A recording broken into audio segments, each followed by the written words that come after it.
नमः सिद्धेभ्यः।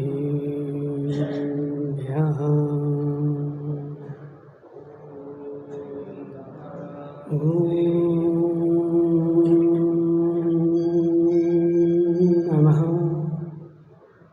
सिद्धेभ्यः।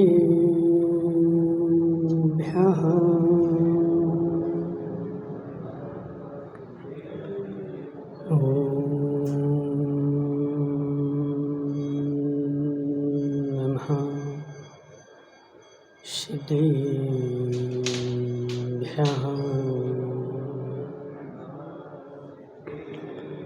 तज्जयति परं ज्योति समं समस्तैरनन्तपर्याये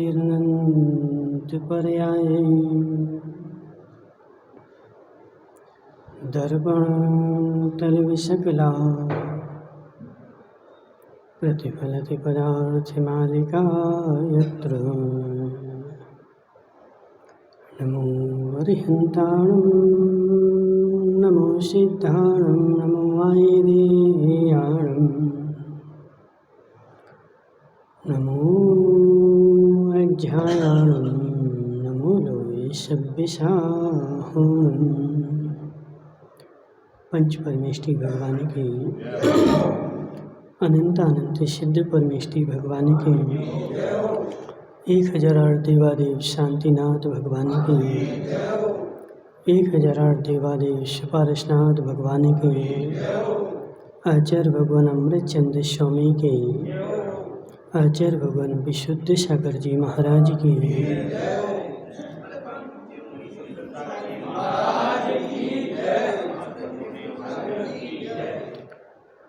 मनीषी तीर्थंकर भगवान की दिव्य देशना श्यादवाद वाणी जयवंत हो। आचार्य भगवान अमृतचंद स्वामी पुरुषार्थ सिद्धि उपाय ग्रंथ में संलेखना का वर्णन करते हुए समझा रहे हैं कि हे जीव, धर्म का जो स्वरूप है वह लोक की मान्यता से भिन्न है। धर्म का जो वास्तु है वह मेरी इच्छा के अनुसार नहीं है। वस्तु का जो स्वरूप है वह त्रिकालिक है और मेरी जो पर्याय है वह तात्कालिक है। और तुम अपनी पर्याय से वस्तु के स्वरूप को मिला करके अपने परिणमन में बदलाव करोगे तो तुम वस्तु के अनुसार बन जाओगे और वस्तु को बदलने का प्रयास करोगे तो नरक में चले जाओगे। हे जीव, राकेश संघी, समझ मेरी बात। तूने आगम को कभी पढ़ा नहीं, आगम को उठा के देखा नहीं। इस रमेश संगी ने तुझे जैसा बता दिया तो वैसा तूने मान लिया और उस वस्तु को भी तूने मिलाया तो अपनी मान्यता के अनुसार मिलाया। हे जीव, समझ मेरी बात। मैं समताधारी हूँ, मैं धर्मात्मा हूँ। मेरे धर्म की पहचान कैसे होगी? संजय भाई, मैं धर्मात्मा हूँ तो मेरे धर्मात्मा पने की पहचान कैसे होगी? कौन तुझे धर्मात्मा पने का प्रमाण पत्र देगा? संजय भाई, अब संजय जाएगा किसके यहाँ? नवरत्न के यहाँ। नवरत्न भाई, संजय को धर्मात्मा का प्रमाण पत्र दे दो। हाँ, तो संजय को धर्मात्मा पने का प्रमाण पत्र नवरत्न ने दे दिया। और नवरत्न को धर्मात्मा पने का प्रमाण पत्र संजय ने दे दिया। अब दोनों अपने अपने प्रमाण पत्र लेके घूम रहे, देखो मैं धर्मात्मा, देखो मैं धर्मात्मा, लेकिन तुम्हारे लिए वह धर्मात्मा पने का प्रमाण पत्र दिया किसने? हे विष्णु भाई बोरा, समझ मेरी बात। एक कहावत आती है कि एक गधा था, गधा, गधा देखा कभी? कैसा होता? गधा संगी होता है। जो संगी होता है वो गधा होता है, जो गधा होता है वो संगी होता। गधा संगी होता कि नहीं? ज्ञानचंद जी जोर से बोलो। गधा संगी होता है। और वह गधा जो था, उस गधे की शादी होने को आ गई। किसकी? गधे की होना थी शादी। अब उसने बुलाए बाजे वाले, तो बाजे वाले कौन से बुलाए? तो ऊंट को बुलाया। तुम क्या जी, बैठ जाओ। गधे की शादी और ऊंट गाने वाला। गधे की शादी और ऊंट गाने के लिए आया। अब गधा बेचारा, गधा और गधी की शादी चल रही थी। अब ऊंट क्या गा रहा है, हे गधा तू कितना अच्छा, तेरा स्वर कितना अच्छा, तेरी बोली कितनी अच्छी। और वह ऊंट जो है उस गधा के गुणगान कर रहा है। और गधा ने भी मान लिया कि हे ऊंट देख तू कितना अच्छा गाता है, और उस ऊंट का सम्मान कर दिया। दोनों खुश हो गए।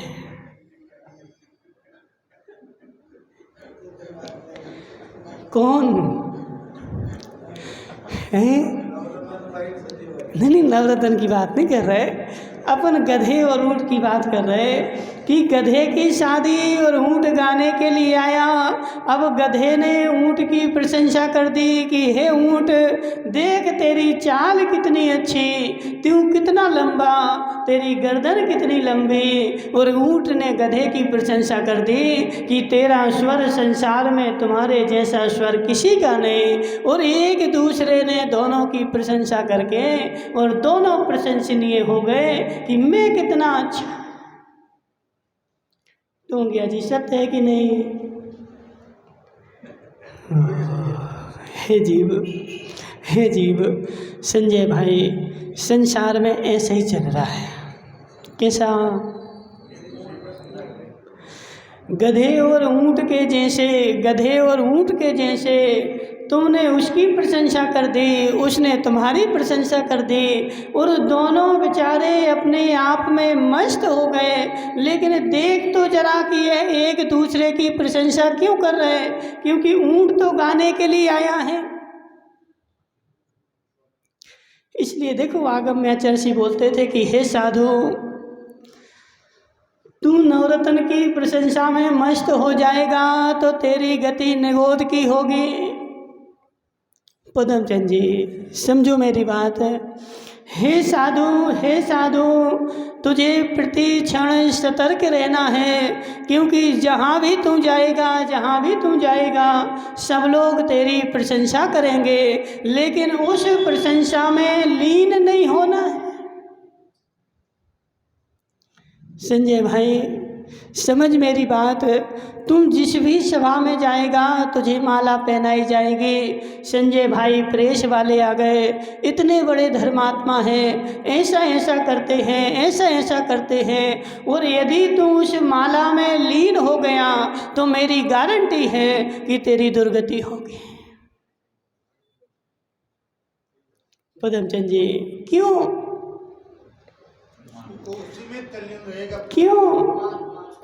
हे जीव जिस क्षण तू उसकी प्रशंसा में लीन हो गया, उसी क्षण तेरे गुण विलीन को प्राप्त हो जाएंगे।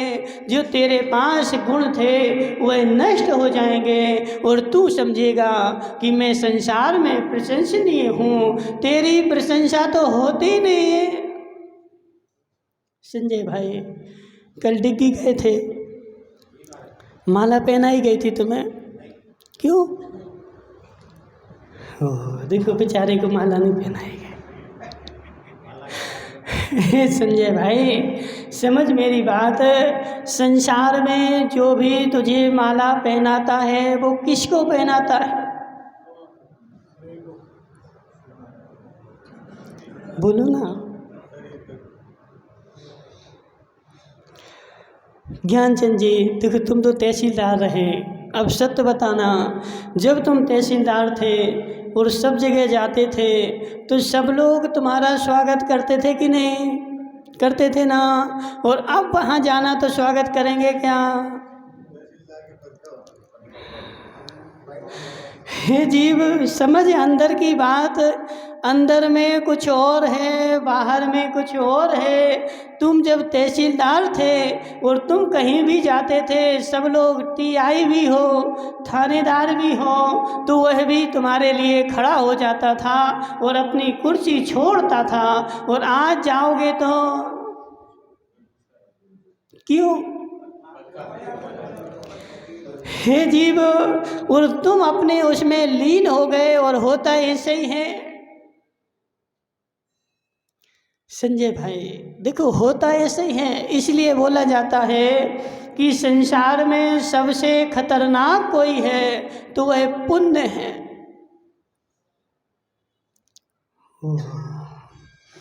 महाराज हम तो दिन रात पीछे पड़ते, पुण्य बंद हो जाए, पुण्य हो जाए, पुण्य हो जाए।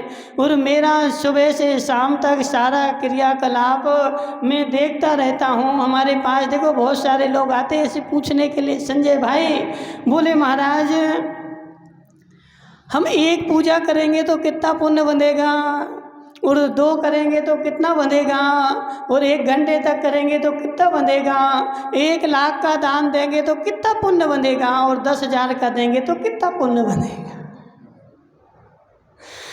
हे जीव तू पुण्य का लक्ष्य रख करके पुण्य बंधवा रहा है, पुण्य नहीं बंधेगा। संजय भाई पुण्य का लक्ष्य रख करके, पुण्य का लक्ष्य रख करके पुण्य बंधवा रहा है, पुण्य नहीं बंधेगा, क्योंकि तेरी इच्छा है, और इच्छा जो है वह तीव्र कषाय है, और तो से पुण्य भी वह बंधेगा, तो वह पुण्य भी तेरे संसार परिभ्रमण का ही कारण है। सम्मा इट्ठी पुण्यम। नीरज भाई तुम पीछे नहीं, आगे बैठना चाहिए। सम्मा इट्ठी पुण्यम न होई संसार कारणम नियमा, जैसो निदानम न कुणई। आचार्य भगवान भाव सेन, एक ग्रंथ है क्या बोलते हैं उसको, भाव दीपिका, ठीक है, भाव दीपिका। भाव दीपिका में आचार्य सोमसेन कहते हैं कि सम्यक दृष्टि का पुण्य संसार परिभ्रमण का कारण नहीं है, लेकिन मिथ्या दृष्टि का जो पुण्य है वह संसार परिभ्रमण का कारण है। कुछ बोलना नहीं नवरत्न भाई, बोलो ना। पुण्य 2 नहीं, बहुत सारे तरह के हैं। एक सम्यक दृष्टि का पुण्य, एक मिथ्या दृष्टि का पुण्य, और उसमें भी जितने जितने प्रकार की इच्छा उतने प्रकार का पुण्य, और जितने जितने परिणामों का निरोध उतने उतने प्रकार का पुण्य। अब मिथ्या दृष्टि ने जो पुण्य किया, राकेश संगी महाराज आज मैं मंदिर जाऊंगा कितना पुण्य मिलेगा, चतुर्दशी को पूजन करूंगा तो कितना पुण्य मिलेगा, और अन्य दिन पूजा करूंगा तो कितना पुण्य मिलेगा, तीर्थंकर के कल्याणक में पूजा करूंगा तो कितना पुण्य मिलेगा, और सम्मेद शिखर में पूजा करूंगा तो कितना पुण्य मिलेगा। संजय भाई तुम्हें पूजा कब करना है, बोलो ना। हे जीव तेरा कर्तव्य पूजा करना है, और वह पूजा करना दिने दिने कब, दिने दिने प्रतिदिन करना है। ऐसा नहीं कि आज चतुर्दशी है आज मैं पूजन करूंगा, और चतुर्दशी को भी पूजन कर लो तो कोई बुरी बात नहीं, लेकिन अंतरंग में बैठाना कि आज पूजन करूंगा मेरे सारे कष्ट। विष्णु भाई, इसलिए मिथ्या दृष्टि का पुण्य महान घातक है, महान घातक है। क्यों? क्योंकि वह इच्छा पूर्वक किया गया, वह आकांक्षा रख के किया गया, और आकांक्षा रख के किया गया इसलिए वह उदय में तो आएगा, लेकिन जब उदय में आएगा वह पुण्य में लीन हो जाएगा। और पुण्य में लीन हुए की वह गति होती है, वह गति होती है कि बेचारा अनंत काल तक त्रियंच एक इंद्रिय में भटकता है। हाँ संजय भाई, क्यों? पुण्य मिलाना, देखो पापात्मा जीव को संभलने की कम आवश्यकता है, पुण्यात्मा जीव को संभलने की अधिक आवश्यकता है। नंदलाल जी, तुम कभी नदी में गए? नदी में कभी नदी में गए? कैसे गए थे?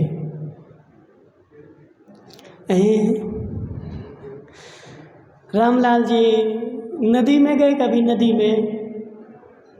नदी में गए और उस नदी को पार किया था?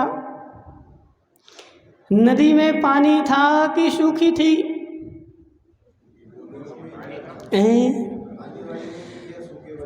विष्णु भाई, पानी वाली नदी में संभलना पड़ता है कि सूखी नदी में संभलना पड़ता है? सूखी नदी में सारे पत्थर स्पष्ट दिख रहे, और पत्थरों पे पैर रख के तुम इससे उस पार आसानी से निकल जाओगे, लेकिन जिसमें पानी है उसमें काई लगी है, और काई वाली नदी में रिपटोगे, गिरोगे तो सारे दांत टूट जाएंगे। पदमचंद जी, काई वाली नदी में जिसमें पत्थर में काई लग चुकी है, उस पानी में से यदि फिसलोगे तो सारे दांत टूट जाएंगे, एक भी नहीं बचेगा।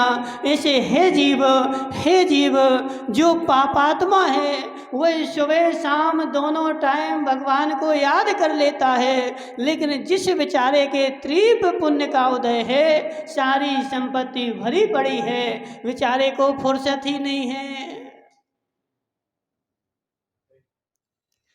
रिपट गया।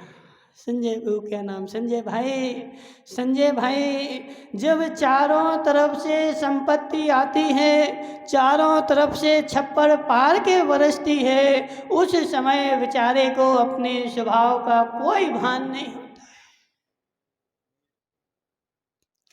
किसके उदय में आए?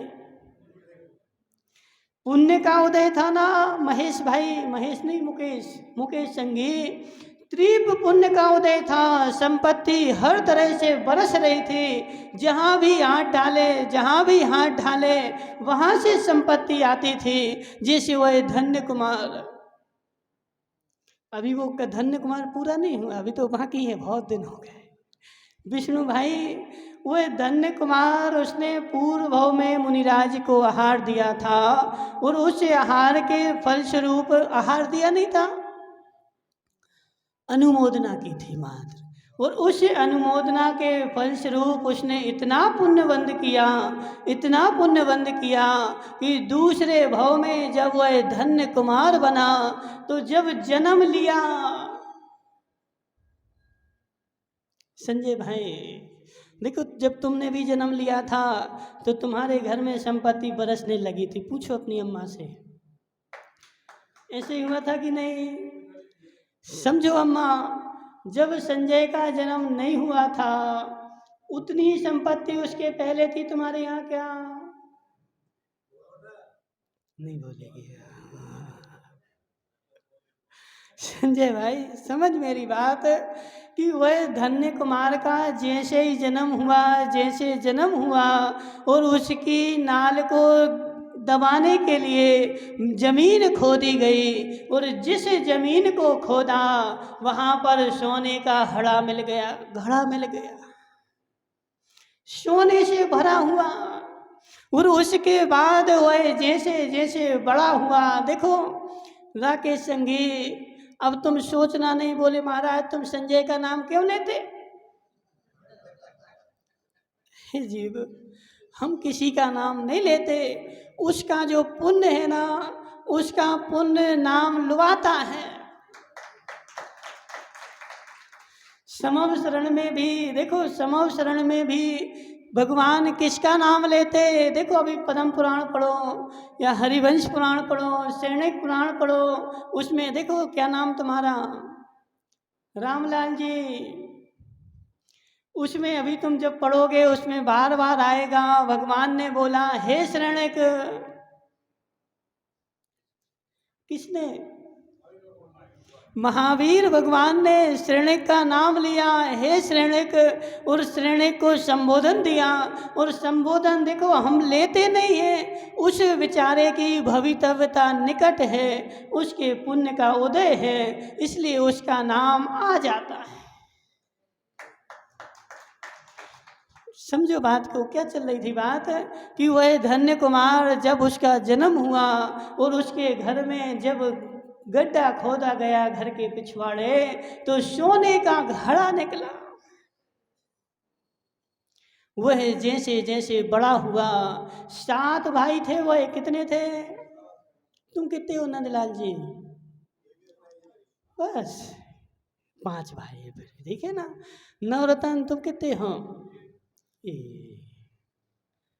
जी 4 हैं, ठीक है ना। तुम्हारे कितने हैं नवरत्न?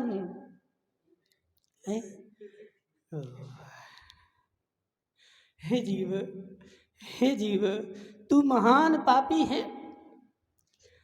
तू महान पापी है। तेरा पिता महान पुण्यात्मा था, कम से कम उसने जीवन में भोग भोगे, लेकिन धर्म करने के लिए संतान तो छोड़ी। देखो एक बंध्या होती है, बंध्या का जीवन नहीं जीना। हे जीव, हे जीव, बंध्या जीवन भर भोग भोगती है और अपने पीछे किसी को छोड़ के नहीं जाती है। लेकिन जो साधु पुरुष होता है वह भोग तो भोगता है, लेकिन भोग के फलस्वरूप ऐसी संतान उत्पन्न करता है जो सनातन धर्म को आगे बढ़ाती है। संजय भाई, संतान किसे कहते? संतान किसे कहते? वो अगेरा अशोक भाई, संतान किसे कहते? और लड़का, लड़का देखो अशोक भाई होशियार हो गया। हे जीव, हे जीव, संतान उसका नाम है जो तुम्हारे सनातन धर्म को आगे ले जाएगी। वो लड़का बेचारा उसका नाम है जो तेरी संपत्ति लड़ लड़ करके और सारी संपत्ति हत्या लेती है, उसका लड़का नाम है। और बेचारे आज तो क्या हो गए विष्णु भाई, कितने हैं?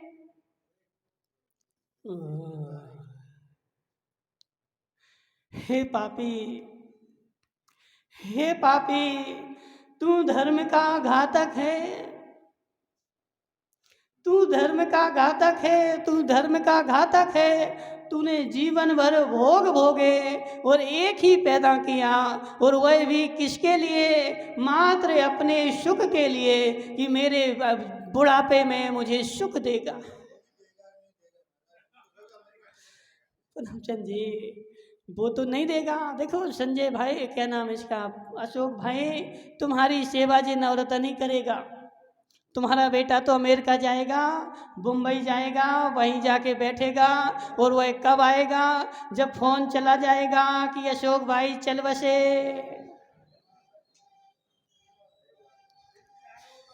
देखो बुरा बुरा नहीं मानना, ऐसा सत्य है शंभू भाई, सत्य है कि नहीं? तुमने अपने बेटे को पढ़ाया लिखाया और अमेरिका में भेज दिया, अब वह तुम्हारी सेवा करने कब आएगा?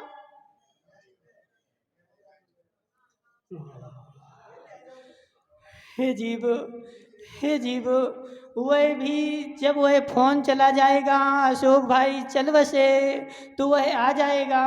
और वह भी किसके लिए?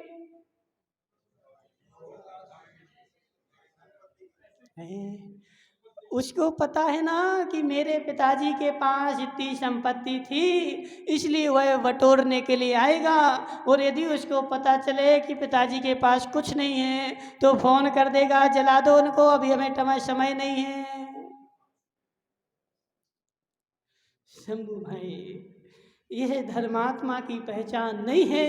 हे विष्णु भाई, हे विष्णु भाई, यदि तू भोग भोगता है तो एक संतान धर्म के लिए भी पैदा कर। मुकेश भाई, एक संतान, एक से कुछ नहीं होने वाला। एक संतान, देखो अभी तुम्हारा जैन धर्म है, अन्य धर्मों में ऐसा बोला जाता है कि तुम 4 बच्चे पैदा करो, जिसमें से एक धर्म के नाम पर जो बिल्कुल कट्टर हो, एक धर्म के लिए दो जो तुम्हारे सनातन धर्म को आगे ले जाए। और तुम्हारी बेचारे हे नवरत्न भाई, तुम्हें घोर पाप का बंध होगा। क्यों? क्यों?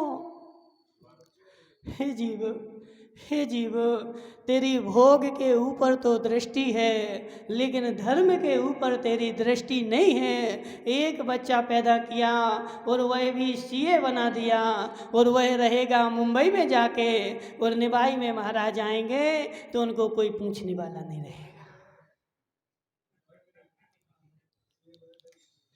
शंभू भाई, शंभू भाई, तुम धर्म के दुश्मन हो, तुम धर्म के दुश्मन हो, तुम्हें धर्म की किंचित मात्र भी चिंता नहीं है। ये तुम्हारे नगर में 8 जिनालय हैं, तुम्हारा बेटा बाहर चला जाएगा, इन जिनालयों में पूजन अभिषेक कौन करेगा? ओ महाराज, जिसको करना होगा तो करेगा, जो यहाँ रहेगा, नहीं होगा तो किराए का बुला लेंगे। हे जीव, हे जीव, यह तेरी सोच महान खोटी है, महान खोटी है। एक संतान कम से कम धर्म के लिए रहनी चाहिए। हे संजय भाई, तू सोचता है महाराज वो करेगा क्या? 4 हो जाएंगी तो खाएंगे क्या? नंदलाल जी, तुम्हारे 5 भाई है ना, अब 5 भाई में भीख कितने मांगते? एक आध तो मांगता होगा ना। अब तुम्हारे पिताजी देखो 5 पैदा करके गए, तो 5 क्या खाएंगे? तो 2-4 तो रोड पे बैठे भीख मांग रहे होंगे। और किसके हैं 4-5? कोई बोल रहा था ना उस अशोक के, अशोक भाई कितने हैं? 4 भाई हो ना, तो 4 में भीख कितने मांगते? ओ, हैं? हैं? हे जीव, और कौन है ऐसा? त्रिलोकचंद जी के तो 2 ही हैं, जिनके बहुत सारे हों। राकेश संगी कितने भाई हैं? 4 है ना, तो 4 में भी कितने मांगते? हे जीव, हे मिथ्या दृष्टि, हे मिथ्या दृष्टि, तू क्या सोचता है कि 4 बेटे पैदा हो जाएंगे तो खाएंगे क्या?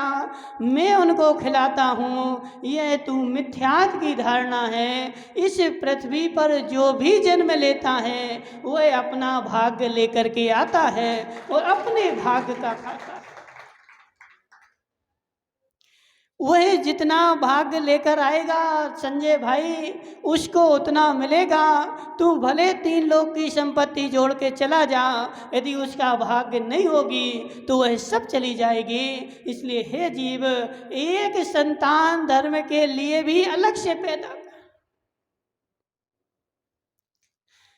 एक से काम चलने वाला नहीं है विष्णु बोहरा, एक से काम चलने वाला नहीं है। संतान तुम्हारी एक एक है ना, जिसकी एक एक है वह बेचारे सब धर्म के विरोधी हैं।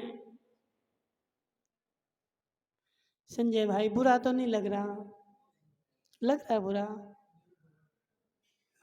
हे जीव, हाँ बुरा लगे तो अच्छे से लगे, हम कुछ नहीं कर सकते, क्योंकि तुम्हारा ही अहम भूमिका है धर्म को नाश करने में। जब 4 भाई थे, 5 भाई थे, और एक बेचारा दुकान पे भी बैठ जाता था तो 4 मंदिर में भी आ जाते थे, एक रिश्तेदारी में भी चला जाता था, एक घर में चौका भी लगा लेता था, क्योंकि 4 भाई थे।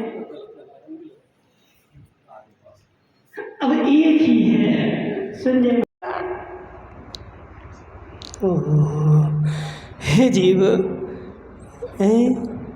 हे जीव, इसलिए एक संतान पैदा करना मतलब धर्म का विरोध करना है। तू धर्म का विरोध कर रहा है, इसलिए एक संतान पैदा कर रहा है। वह धन्य कुमार जो थे वह 7 भाई थे। कितने? 7 भाई थे।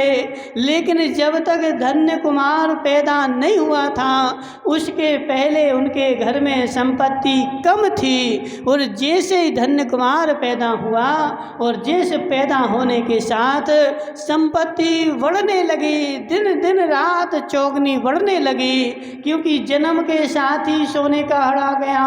और वह बच्चा जैसे ही पैदा हुआ और 6 को छोड़ करके माता 7वें को,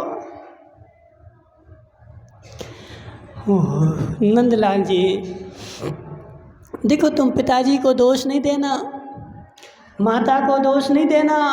अभी 4 बेटे हो जाएं, अब सत्य बताना माताओं, क्या 4 पे एक सा प्रेम होता है? 4 बेटे हो जाएं तो 4 पे एक सा प्रेम होता है। ज्ञानचंद जी, 4 बेटों पे एक सा प्रेम होता है क्या? क्यों? जिसका जितना पुण्य होगा उस पे उतना प्रेम ज़्यादा होगा। तो धन्य कुमार की माता भी धन्य कुमार के ऊपर ज़्यादा प्रेम रखती थी और 6 के ऊपर कम रखती थी। अब वह 6 के 6 बेचारे ऐसा उपाय सोचने लगे कि इसकी बेइज्जती हो और हमारा सम्मान हो। उन्होंने पहले दिन माता से बोला कि हे माता, हम 6 के 6 तो कमाने जाते हैं और कमा के लाते हैं, और यह तो घर में बैठा रहता, कुछ कमाता नहीं है, और तुम इसको दोनों टाइम अच्छे हाथों से खिलाती हो, और हम आते तो हमारी ओर देखती नहीं। ऐसा नहीं चलेगा दिनेश संघी, ऐसा नहीं चलेगा। क्यों? इसको भी कुछ ना कुछ कमाना पड़ेगा, और इसको कमाने भेजो, वैसे घर में बैठ के नहीं खाएगा। धन्य कुमार को कमाने के लिए भेजा गया। पिताजी बोले कि हे बेटे, अब तुम्हारे भाई बोल रहे कि छोटा भाई बड़ा हो गया है, अब यह कमाने जाए तो यह 500 सोने की मोहरें ले लो। पिताजी, मुझे तो पता ही नहीं व्यापार क्या होता है, कभी गया ही नहीं, आज तक मंडी देखी नहीं। शंभू भाई, मंडी में कैसे माल खरीदते हैं, कैसे क्या करते हैं? पिताजी ने बोला, सुनो जी, 500 मोहरें ले लो और 500 मोहरें लेकर के चले जाओ, और जो तुम्हें बाजार में कोई मिले तो यह 500 मोहरें उसको दे देना और उसकी सामग्री ले लेना। क्या करना व्यापार के लिए? ऐसे ही करते कि नहीं करते? शंभू भाई मंडी में नोट रख के बैठ गए, कोई अनाज लाएगा, अनाज के बोरे ले लो, नोट की गड्डियाँ दे दो, यही होता ना। तो उस धन्य कुमार ने भी 500 मोहरें लेकर के गया और 500 मोहरें रख कर के बाजार में बैठ गया, और उसको एक बैलगाड़ी मिल गई कंडे से भरी हुई। कंडे जानते ना, छाणे है वो, जो भी छाणे माणे तुम बोलते, ठीक है, कंडे बोलते शुद्ध बुंदेलखंडी में, ठीक है। तो कंडे की बड़ी बैलगाड़ी दिखी, उसने बैलगाड़ी वाले से बोला, यह बैलगाड़ी बेचोगे? बोले हाँ बेचेंगे। बोले लो जी 500 मोहरें और बैलगाड़ी हमें दे दो। उसको तो लॉटरी लग गई। 500 सोने की मोहरें और खाली बैलगाड़ी। उसने तुरंत मोहरें पकड़ी और चलता बना। धन्य कुमार उस बैलगाड़ी के ऊपर बैठ करके आगे चला गया, और आगे गया तो एक उसको बकरा मिल गया। उस बकरे वाले से बोला, बेचोगे? बोले बेचेंगे। बोले ये बैलगाड़ी ले लो और बकरा हमें दे दो। बोले ले जाओ। तो उसने उसको बैलगाड़ी दे करके और बकरा ले लिया। अब शाम होने को थी, अब घर जा रहा था तो रास्ते में एक चंडाल मिल गया। वह चंडाल शमशान घाट से टूटी हुई जली हुई लकड़ियां ला रहा था। उसने उससे बोला कि ये लकड़ियां बेचोगे? बोले बेचेंगे। ये बकरा ले लो, लकड़ियां हमें दे दो। 500 मोहरें क्या आया? 500 सोने की मोहरें। हाथ में क्या आया? जली हुई लकड़ी। और जली हुई लकड़ी लेकर के वह बेचारा घर चला गया। माता द्वारे पर बैठी थी, राह देख रही थी। मेरा बेटा दिन भर का थका हारा आ रहा होगा, उसके लिए भोजन करवाना है। माता ने जैसे ही देखा कि वह तो टूटी हुई लकड़ियां लेके आ रहा है। अब देखो, माता तो माता होती है। उसने आराम से बोला कि बेटा एक काम करो, यह सारी लकड़ियां उस कमरे में डाल दो और पहले हाथ मुंह धो करके भोजन कर लो, तुम्हारे भाई आ जाएंगे अभी। गड़बड़ होगी कि क्या लेकर के आया है, तो पहले भोजन कर लो फिर अपन चर्चा करेंगे। माता ने पहले लकड़ियां वहाँ रखवा दी और भोजन करवा दिया। इतने में भाई आ गए। बोले, छोटा भाई क्या कमा के लाया?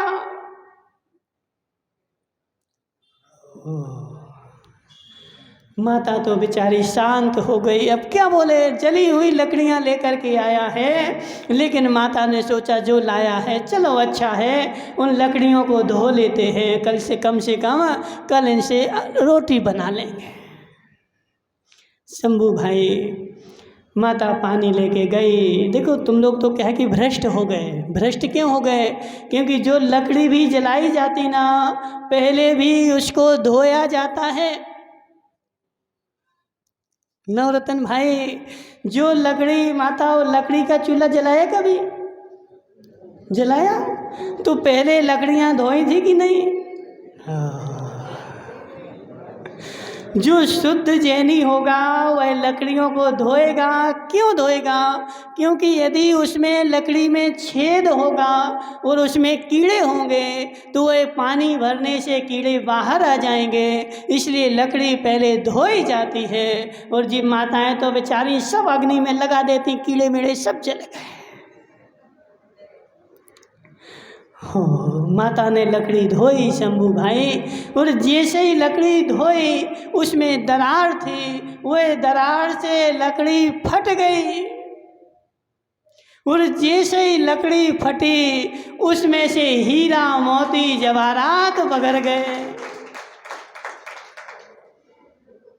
क्यों? उसमें हीरे मोती जवाहरात बगर गए और उसमें से एक चिट्ठी भी निकली। यह सारा धन अमुक गांव के अमुक सेठ का है, लेकिन उनके कोई पुत्र नहीं है। इस धन संपत्ति का मालिक धन्य कुमार है। समझो उससे क्या नाम, संजय भाई, सोच जरा, तुम एक एक संतान पैदा करते ना, सोचो जरा उस धन्य कुमार को वह दूसरे गांव के सेठ, उसका पुत्र नहीं था। उन्होंने जाकर के मुनि अवधि ज्ञानी मुनिराज से पूछा कि इसका संपत्ति का मालिक कौन है? मेरी संपत्ति हीरे जवाहरात तथा संपत्ति है, लेकिन मेरा पुत्र तो है नहीं है, इसका मालिक कौन होगा? अवधि ज्ञानी मुनिराज ने बोला कि उस गांव में एक धन्य कुमार नाम का बालक है, वह तुम्हारी संपत्ति का मालिक होगा। अब सेठ तो बेचारा उस गांव में मर गया। संजय भाई दे करके नहीं गया, वो तो उस गांव में ही मर गया और उसने अपनी सारी संपत्ति हीरे मोती जो थे उस खाट में लकड़ी में जिसमें सोया था उसमें छेद करके सारे भर दिए और उसमें चिट्ठी भी रख दी और उसको बंद कर दिया और लोग गांव के लोगों ने मैं खाट के उसको जला दिया। और मैं खाट के जलाने के बाद वो एक अध जली खाट चंडाल को मिल गई और चंडाल को जली खाट मिली, वह लेकर के घर जा रहा था और जली हुई खाट उस धन्य कुमार को मिल गई। हे जीव नंदलाल जी, जब पुण्य का जोर हो तो संपत्ति अपने आप आती है और जब पाप का जोर हो तो बेचारे घर में रखी रात में सोते रहोगे और चोर आएगा। और हे जीव जिसका जितना पुण्य है, सुनहरा वाले समझ में आ रहे कि नहीं आ रहे, क्या आ रहे, बस जिसका जितना पुण्य है, एक पुत्र भी होगा उसका जितना पुण्य होगा उसको उतनी संपत्ति मिलेगी और 10 भी होंगे और 10 में जिसका जितना पुण्य होगा उसको उतनी मिलेगी। तुम सोचो कि हम बहुत सारी कमा के रख जाएं और मेरा बेटा सुखी हो जाए, तो यह मिथ्या धारणा है। विमल जी कितनी रख ली हैं? कितनी रख ले? वो बताएगा नहीं बेचारा।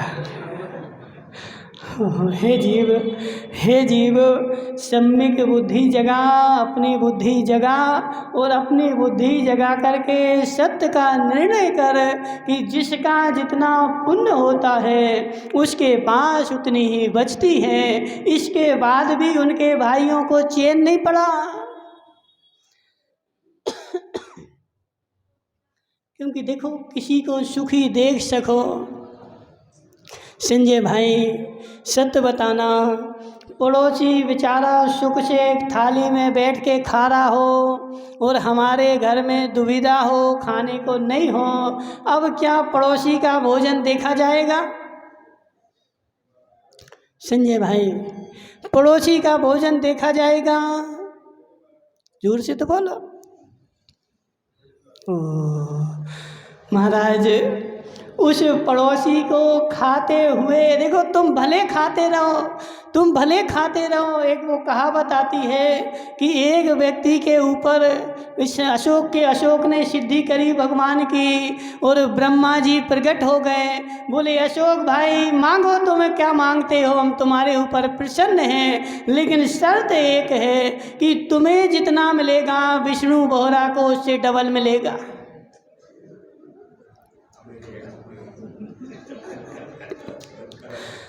ज्ञानचंद जी अशोक को तो मुंह मांगा मिलेगा, जो अशोक चाहे वो सब अशोक को मिलेगा, लेकिन शर्त एक है कि विष्णु बोहरा को उससे डबल मिलेगा।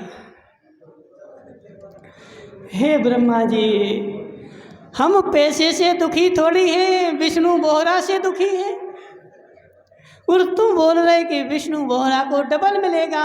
नहीं, नियम तो एक ही है, अब मांगो क्या चाहिए, इसके अलावा कुछ भी नहीं मिलेगा। शंभू भाई क्या मांगोगे, क्या मांगोगे? अशोक भाई ने बोला, तरकीब लगाई, अशोक बहुत होशियार है, बोले हे ब्रह्मा यदि ऐसी ही बात है तो तुम एक काम करो, हमारी एक आंख फोड़ दो।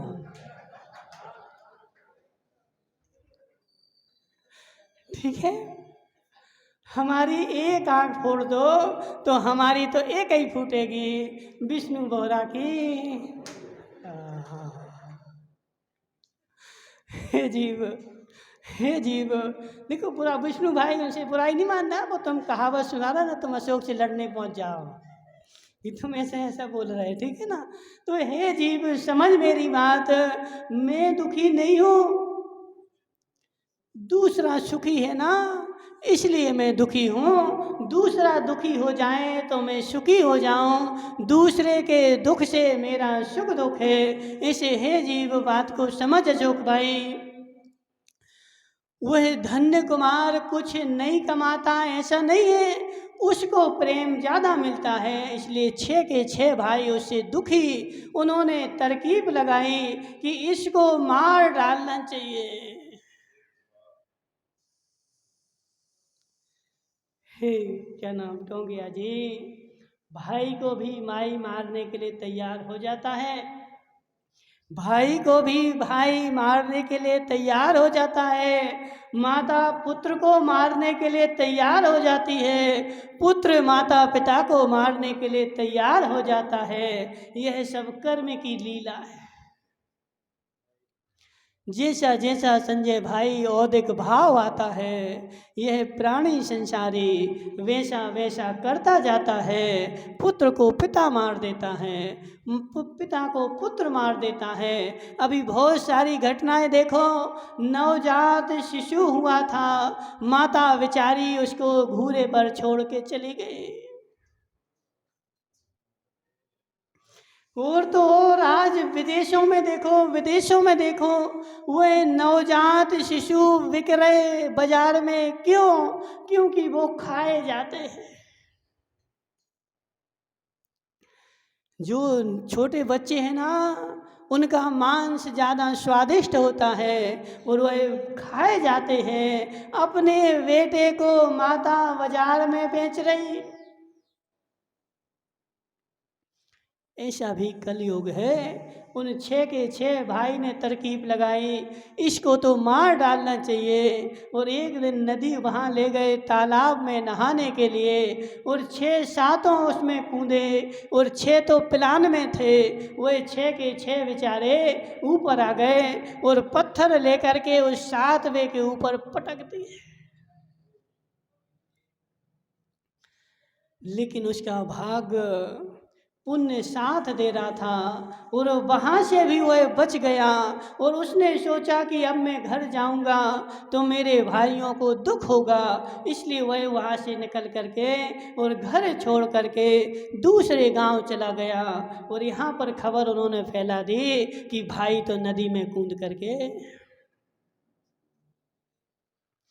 दूसरे गांव गया शंभू भाई। और दूसरे गांव जाकर के खेत पर से जा रहा था, और खेत पर एक किसान बैठा था, हल जोत रहा था। उसने धन्य कुमार ने पहली बार हल देखा। कभी हल थोड़ी देखा था कैसा होता, क्योंकि घर से निकला नहीं था। अब उसने क्या देखा, ये कौन सा अजूबा है, चलो चल के तो देखे। किसान से पूछा ये कौन सी मशीन है? बोले ये जमीन खोदने की मशीन है।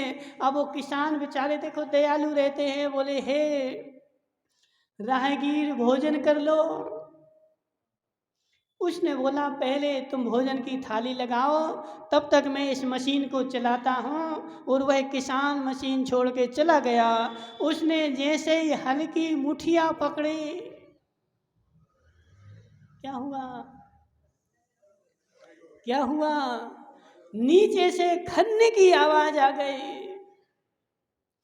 अब वो तो बेचारा धन्य कुमार डर गया कि मैंने इसका किसान का कुछ नुकसान कर दिया, जो नीचे से कुछ निकल रहा है। उसने हल वहीं के वहीं छोड़ा और उस मिट्टी को वहाँ दबा करके और आगे चलता बना। किसान ने देखा अरे ये तो चला गया, वह उसके पीछे पीछे चलो भोजन कर लो। भोजन करवाया। भोजन करने के बाद अब वह धन्य कुमार तो बेचारा डर रहा था कि अभी इस किसान को पता चल जाएगा कि मैंने इसका नुकसान किया तो यह गुस्सा होगा, इसलिए भोजन करके चल बना। और किसान ने जैसे ही हल्की मुठिया पकड़ी, वो घड़ा जो था फिर से निकल आया। अब क्या करोगे बोलो ज्ञानचंद जी, क्या करोगे? अब वो निकल आया ना सोने का हड़ा खेत में से, हैं? सरकार को दोगे कि धन्य कुमार को दोगे कि घर लेके आओगे, क्या करोगे? हाँ, लेकिन वह किसान सज्जन था, उसने क्या सोचा कि इस खेत में तो मैं परसों से खेती कर रहा हूँ, मेरे बाप दादा भी खेती करते थे, आज तक कभी नहीं निकला, इसके हाथ लगाने से निकला है, ये धन इसी का है। उसने वह घड़ा निकाला और धन्य कुमार के पीछे पीछे दौड़ रहा है कि तुम्हारा धन ले जाओ। लेकिन धन्य कुमार क्या सोच रहा है कि इसका नुकसान हो गया ना, तुझे मारने के लिए पीछे पीछे आ रहा है।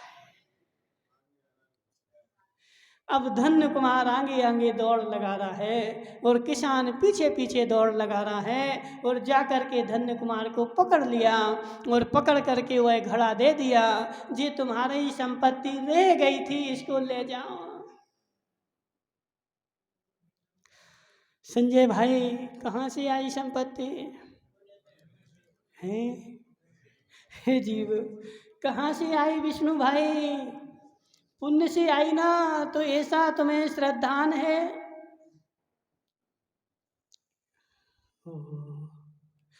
हे जीव, अब देखो संजय भाई, अब तुम बोलो ना कि महाराज सम्यक दर्शन हो जाए, कैसे हो जाए? जब तक सात तत्व का श्रद्धान नहीं, जब तक सम्यक दर्शन नहीं, और सात तत्व में आश्रव तत्व भी है, और वह आश्रव तत्व क्या कहता है कि तेरी संपत्ति औदिक भाव है और औदिक भाव से तुझे संपत्ति मिली है, और जब तक इस बात का भी श्रद्धान नहीं तब तक सम्यक दर्शन नहीं। संजय भाई क्या सोचता था? बोली महाराज, आगम में लिखा ना, तत्वार्थ श्रद्धानम सम्यक दर्शनम, सात तत्व का श्रद्धान करना सम्यक दर्शन है। तो जीव अजीव आश्रव बंध संबर निद्रा मोक्ष, सात तत्व मैंने श्रद्धान कर लिया, हो गया सम्यक दर्शन। संजय भाई, इनके नाम को जानना सम्यक दर्शन नहीं है, इनके काम को जान करके तत्वार्थ श्रद्धानम सम्यक दर्शन, तत्व के अर्थ को, पदार्थ को, उसका स्वरूप जैसा है उसके स्वरूप को वैसा जानना, इसका नाम सम्यक दर्शन है। और एक भी स्वरूप में विपरीतता है तो मिथ्या दर्शन है। ओ महाराज, तुम तो बताओ ना, पूजन करना सम्यक दर्शन है, देव शास्त्र गुरु का श्रद्धान करना सम्यक दर्शन है, आगम में लिखा कि नहीं? देव शास्त्र गुरु का तो हमें श्रद्धान है, भगवान पे अकाट श्रद्धान है, गुरु पर अकाट श्रद्धान है, और शास्त्र पर अकाट श्रद्धान है। और मैं घर से एक मुट्ठी चावल ले जाता हूँ और तीनों को दे के आ जाता हूँ, ले भगवान तुम्हारे हिस्से का, ले महाराज तुम्हारे हिस्से का, और ले जिनवाणी तुम्हारे हिस्से का, हम हो गए पूर्ण सम्यक से दृष्टि। पदमचंद जी, सत्य है कि नहीं? क्यों? हे जीव, हे जीव, सात तत्व में अब समय हो गया, वरना सात तत्व में देव शास्त्र गुरु घटित होते हैं। देव शास्त्र गुरु का श्रद्धान मतलब सात तत्व का श्रद्धान, सात तत्व का श्रद्धान मतलब देव शास्त्र गुरु का श्रद्धान, देव शास्त्र गुरु का श्रद्धान मतलब निज चैतन्य स्वभाव का श्रद्धान। ये सारे अविनाभावी हैं, भिन्न नहीं है। पदमचंद जी, भिन्न नहीं है, एक दूसरे के पूरक हैं। एक होगा तो दूसरा होगा ही होगा, और एक नहीं होगा तो दूसरा नियम से नहीं होगा। इसलिए हे जीव, हे जीव, तत्वार्थ श्रद्धानम सम्यक दर्शनम। संपत्ति पुण्य से आती है, संपत्ति पाप के उदय में जाती है, तेरे कमाने से संपत्ति आती नहीं है और तेरे गंवाने से संपत्ति जाती नहीं है। जिसको ऐसा श्रद्धान नहीं है वह सम्यक दृष्टि। संजय भाई, कुछ बोलना तो नहीं है, तो श्रद्धान करो। हे जीव, हे जीव, मेरी संपत्ति कोई खा सके ऐसा तीन लोक में किसी में ताकत ही नहीं। अब जी ज्ञानचंद जी तो बेचारे क्या करेंगे महाराज, उस देवता को हमने पूजा ना, इसलिए संपत्ति आई है।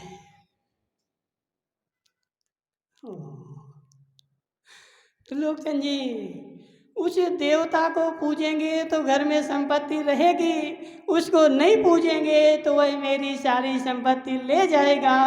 हे जीव, यह मिथ्यात्व की पहचान है। संजय भाई बोलो ना, खड़े हो जाओ।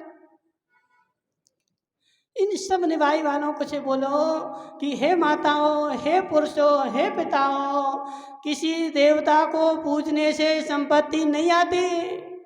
बोलो ना जोर से, नहीं आती। नहीं, पूरा वाक्य बोलो, वो वहां मुंह करके बोलो।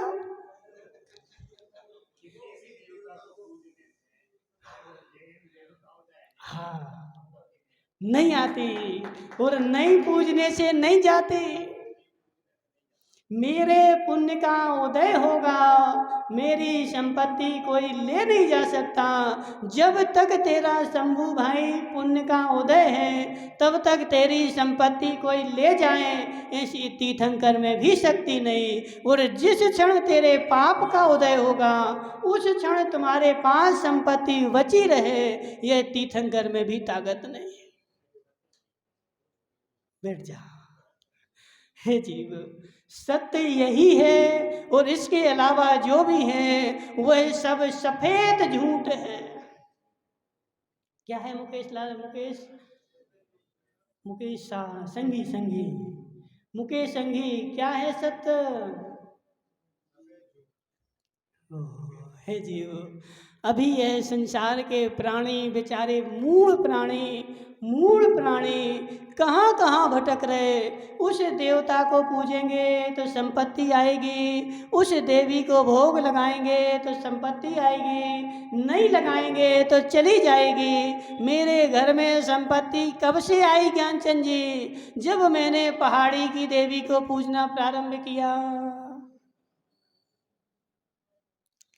देखो, लगभग कोई 1-2% ही ऐसे होंगे जिनके पास देवी देव नहीं होंगे। किसी की कुल देवी है, किसी की जमीन देवी है, किसी की फैक्ट्री देवी है, किसी की घर देवी है। बेचारे कहीं ना कहीं किसी को पकड़े बैठे ही हैं। पदमचंद जी, घोर मिथ्यात। और यह जो है ना, 6 ढाला पढ़ो ना, उसमें क्या लिखा? उपल नाव। क्या है ये?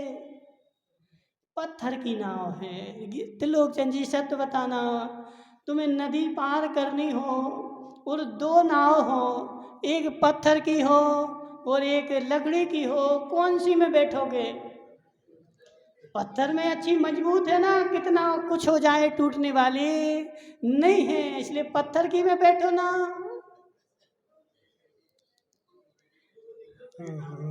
हे जीव, ऐसे संसार के जो देवी देवता है ना, वह संसार में डूबेंगे, और जो उसके आश्रय लेगा वह सब डूबेंगे। इसलिए हे जीव, यदि संसार में डूबना हो तो पत्थर की नाव में बैठ, और नहीं डूबना हो तो छोड़ दे इस पत्थर की नाव को। महाराज, ऐसे थोड़ी छूटेगी। अनंत काल से पकड़े, अनंत काल से, इस काल से नहीं। कब से? अनंत काल जिसका कोई अंत नहीं। इतने काल से मैं उस पत्थर की नाव में बैठा हूँ, अब कैसे छोड़ दूँ? सरा के संगी, छोड़ दे घर। महाराज, 50 साल हो गए उस घर में रहते हुए, कैसे छोड़ दे?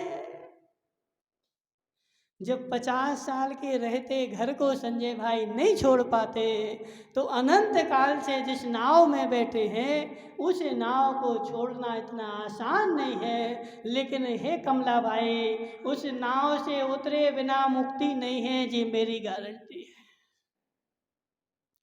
जब भी मुक्ति होगी, वो बैठा ना मुकेश का लड़का, क्या नाम उसका, क्या बोलते हैं उसी, गोलू क्या बोलते हैं, गुल्लू।